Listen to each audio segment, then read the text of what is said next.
चलिए आज भरोसे पर एक कहानी को समझते हैं। जरा सोचिए, एक बड़ा सा जंगल, उसके किनारे पर एक तरफ एक लड़का खड़ा है और दूसरी तरफ एक शेर। और इस कहानी की शुरुआत होती है एक सीधी मगर बहुत गहरी सच्चाई से कि वो दोनों दुश्मन थे। तो चलिए जरा इनकी दुश्मनी की दुनिया में झांकते हैं, देखते हैं कि आखिर ये दोनों हैं कौन और इनकी आपस में क्या ठनी हुई है। तो देखिए, एक तरफ है लियो, एक लड़का जिसका बस एक ही काम है अपने परिवार की बकरियों की रखवाली करना, मतलब वो एक रक्षक है। और दूसरी तरफ है कियों, एक नौजवान शेर। और शेर का स्वभाव क्या होता है? शिकारी। तो बस यहीं से बात शुरू होती है। इनके काम ही इन्हें एक दूसरे के खिलाफ खड़ा कर देते हैं। और ऐसा नहीं कि ये आज की बात थी। कई दिनों से जंगल के उसी किनारे पर उनका एक खामोश खेल चल रहा था।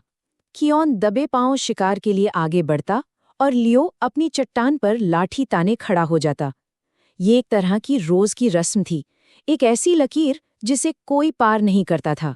लेकिन फिर एक दिन कुछ ऐसा हुआ जिसने सब कुछ बदल दिया।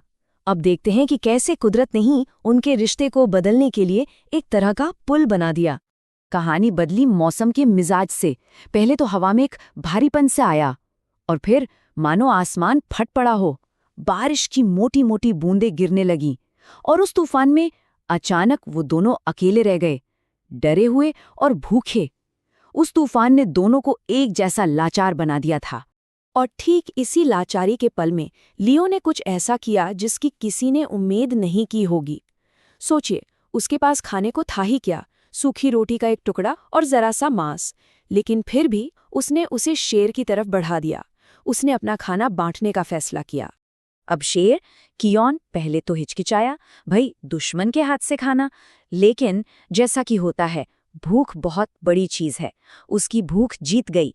उसने वो मांस का टुकड़ा खा लिया और बस यही वो पहला कदम था, उनकी दुश्मनी के बीच बना पहला पुल। बस इस एक छोटे से काम ने एक नए रिश्ते की नींव रख दी। तो चलिए अब इसी खामोश समझौते को जरा और करीब से समझते हैं, जो उन दोनों के बीच बिना बोले ही हो गया। जानते हैं, उनके बीच जो हुआ ना, उसे विज्ञान की भाषा में म्यूचुअलिज्म कहते हैं। मतलब एक ऐसा रिश्ता जिसमें दो अलग अलग तरह के जीव एक दूसरे की मदद करते हैं और दोनों को ही फायदा होता है। तो सवाल ये है कि ये समझौता काम कैसे कर रहा था। देखिए, बहुत सीधा सा हिसाब था।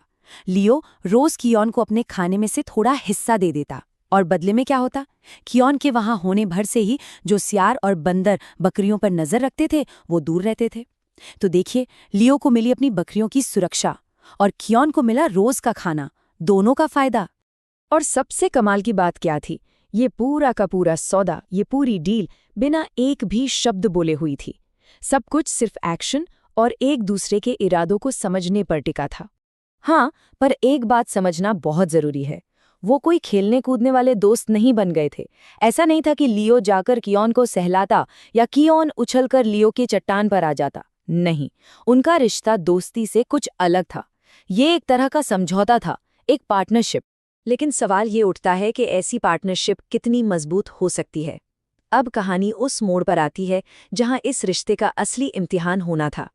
तो वही सवाल कि जब कोई असली खतरा सिर पर आ जाए तो क्या होगा? क्या ये खामोश सा समझौता उस वक्त काम आएगा?